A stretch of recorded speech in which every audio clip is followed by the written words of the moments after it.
Outside the timber walls, the world was a chorus of screaming tides.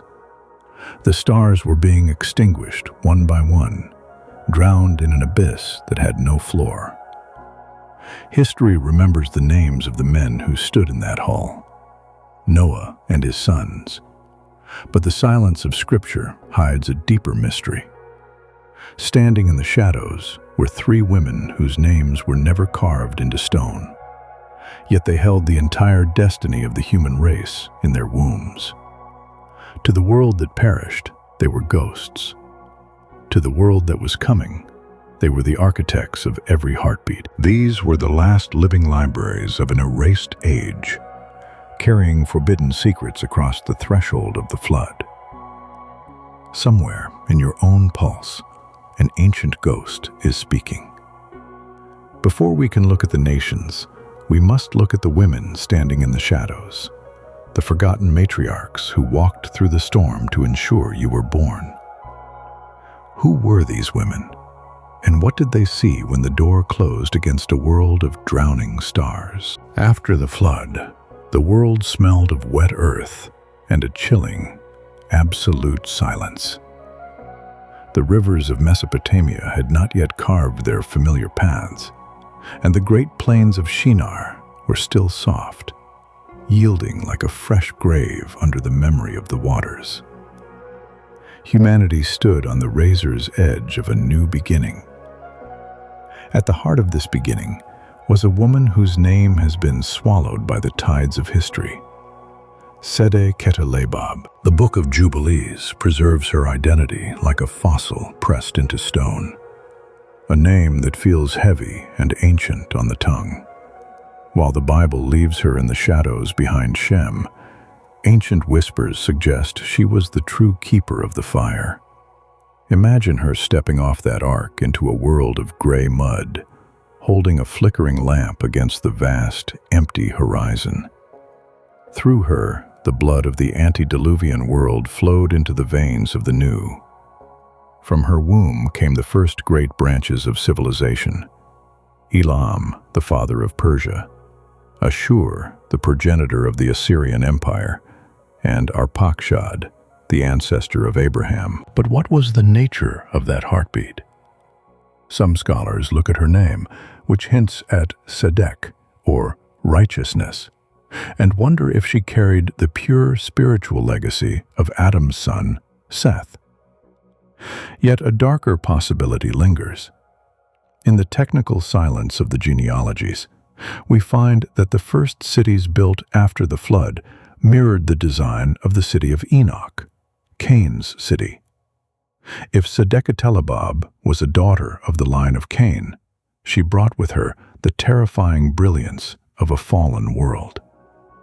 She would have been the one to whisper the secrets of Enochian mathematics, the 360-degree circle, and the sexagesimal system of time, to her son Arpachshad, ensuring the forbidden geometry of the giants survived the deep. In the velvet dark of the ark's hull, the Sibylline oracles do not merely name these women, they crown them as prophetesses.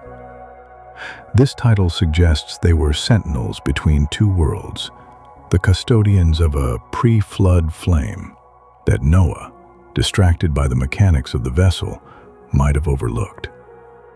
While the men wrestled with the physical survival of the species, these women carried the blueprints of wisdom across the graveyard of a planet. They held the melodies of the first garden and the warnings of why the waters had to come, while the desert sun would later define the lineage of Ham. His story first caught fire in the domestic silence of a kitchen that was about to disappear. At the center was Ne'elatamauk. Ancient traditions remember her as the woman who felt the earth's fever before the first drop of rain ever fell. In the final days of the old world, the atmosphere was thick with a heavy, unnatural stillness. As she leaned over her clay oven, the ground beneath her began to throb with a subterranean heat. This was the sign of the burning oven, a miracle recorded in the Book of Jubilees and Islamic tradition. The tanur began to glow with a supernatural intensity, radiating a searing light. Ne'elatamauk saw the internal combustion of a world about to be judged. She saw the fountains of the great deep beginning to boil beneath the crust. Her discernment was the silent anchor of Ham's household. This domestic signal, the fire from the earth meeting the bread of life, was the final bell. When the waters retreated, the southern horizon ignited. This was the inheritance of Ne'elatamauk. From her came Cush, Mizraim, Put, and Canaan. Before the first stone was ever hewn for a pyramid, Ne'elatamauk carried the geometry of the old world in her soul. She was the silent architect of the obsidian cities.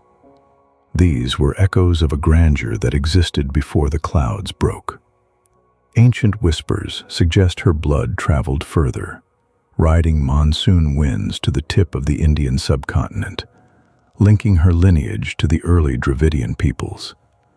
She was the mother of the sun, and her children built in stone what others only dreamed of in clay.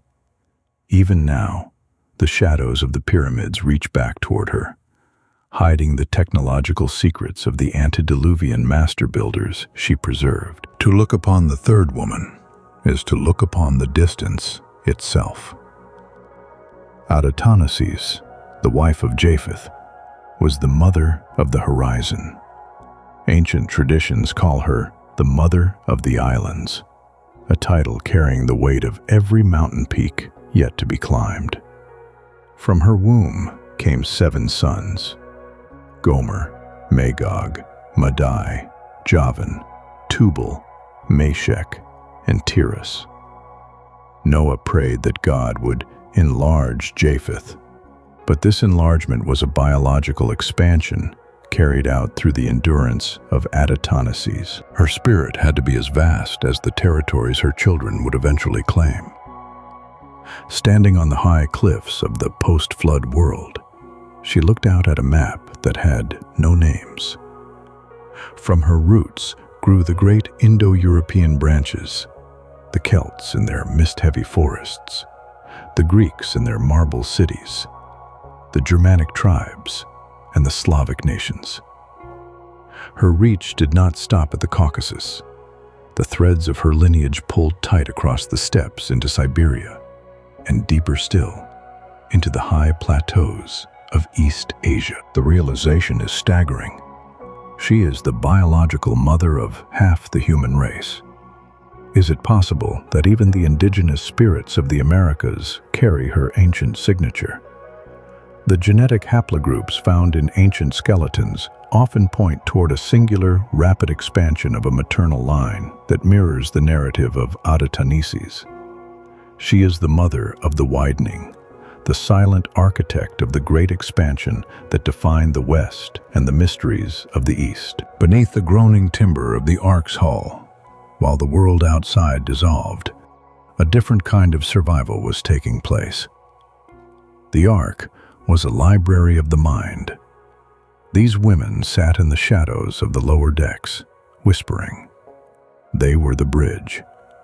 In their minds, they carried the forbidden metallurgy of the Antediluvians, the secrets of alloying copper and tin that the Bible attributes to Tubal-Cain. They held the medicinal secrets of roots now buried under miles of sediment. A shared trauma bound them, a silver cord of grief for the billions left behind. This trauma did not break them. It forged them into vessels of human continuity. When the door finally opened, they did not just bring forth children. They brought forth the blueprint of civilization. The world was reconstructed from the echoes of their memories. Every temple built and every law enacted in the shadow of Ararat was a fragment of a world they refused to let die. Look upon the map of the human spirit. While the canon fell silent, the world's memory did not. The legend of these 3 mothers refused to be buried. In the Ethiopian highlands, chronicles guard their names with reverence. In the stone-carved monasteries of Armenia, sacred hymns sing of the three who walked through the storm. On the cliffs of Ireland, medieval monks meticulously inked the genealogies of the Ark, refusing to let the lineage of Adataneses fade. From the deserts of the east to the islands of the west, a singular archetype persists: the three mothers. They appear in the oral traditions of the Americas and the deep myths of the Pacific. Why does the world refuse to forget them? Perhaps because their story is a memory we carry in our marrow.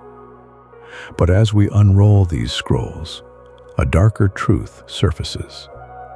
The blood these women carried brought the weight of everything that was supposed to stay buried in the abyss. Beneath the fresh silt of the New World, a darker ghost began to stir. These women were not blank slates. They were the final vessels of a high civilization that had reached for the stars and fallen.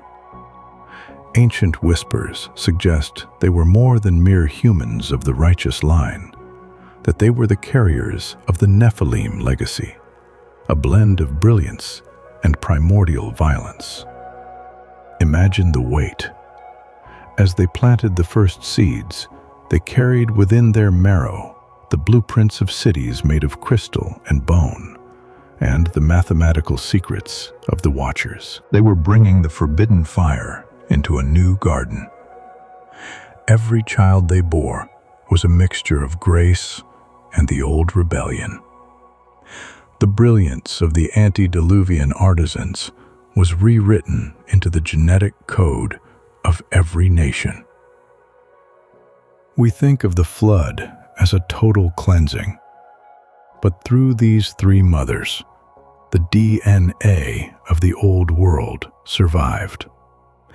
They were the custodians of humanity's greatest potential and its most fatal flaw. Were they saving the best of us, or were they the silent couriers of the darkness that forced the heavens to weep? There is a weight far heavier than the drowning of a planet. We are taught to look at the Ark as a sanctuary of righteousness. Yet, we forget that these women lived within the very culture God decided to erase. They were witnesses of things Noah never fully saw. They had seen the cities of the giants. They had walked through markets where forbidden technologies, perhaps the use of resonance and sound to move stone, were traded for souls. They had heard the music that vibrated with the frequencies of fallen stars. This realization shifts our understanding. The women were the judges of the memory they carried. Imagine a mother standing on the freshly scrubbed earth of Ararat, her child tugging at her robe, pointing toward the sky. The child asks about the constellations, oblivious to the fact that the heavens were once different, distorted by the presence of things that were never meant to breathe. In that moment, the mother faces a choice. Does she tell the story of the old world, or does she let that knowledge die, burying it in the silt? This is the curse of memory. To know what was lost is to find the new beginning, forever bitter. They carried the technical secrets of the antediluvian age, the recipes for metals and medicines that could heal or destroy, and the genealogical maps of bloodlines that had been corrupted. If they spoke, they risked infecting the future. If they remained silent, they were the executioners of an entire age of human achievement. History records the names of kings, but the earth remembers the hands that tilled it. When we read the genealogies of Genesis, our eyes trace the mighty sons and the founders of cities. We see the visible structure of the family tree, but we have forgotten the roots. The three women who walked off the ark, Sedeqetelebab, Nealatamok, and Adataneses, were the subterranean strength that allowed those branches to reach for the heavens. Civilization is often spoken of as a series of conquests, an anthem of spears and iron. But the true foundation of humanity was a nurturing act. It was the warmth of a hearth in a cold world. It was the transmission of ancient wisdom to wide-eyed children. It was the steady endurance of women who saw the world die and chose to give it life again. Every ethnic boundary we have drawn and every variation of tongue converges at a single point. A wooden door closing behind 8 survivors. We are not as divided as we believe. We are the flowering of a single breath. If the men were the architects of the New World's laws, these women were the keepers of its soul. In the silence of the first nights on Ararat, how many of our modern ideas, our sense of justice, and our very understanding of the divine were actually whispered by these 3 mothers in the dark. Legacy is not a monument of stone. It is the quiet endurance of the bone and the patient decision to survive when the sky falls. On the peaks of Ararat, the storm did not end with a rainbow. It ended with 3 women standing against the wind, looking out at a world that had forgotten its own name. Sedeqetelebab, Ne'elatamuk, and Adataneses are the ultimate sentinels, the 3 who watched the lights of eternity go out and decided to relight them with their own breath. They are the living roots beneath the forest of history, the silent architects of your very soul. Even now, their ancient ghost speaks through your blood. Look upon your own hands and wonder, what memory do you carry? When the storms of your own life pass and the waters finally recede, what remains of the world you chose to build?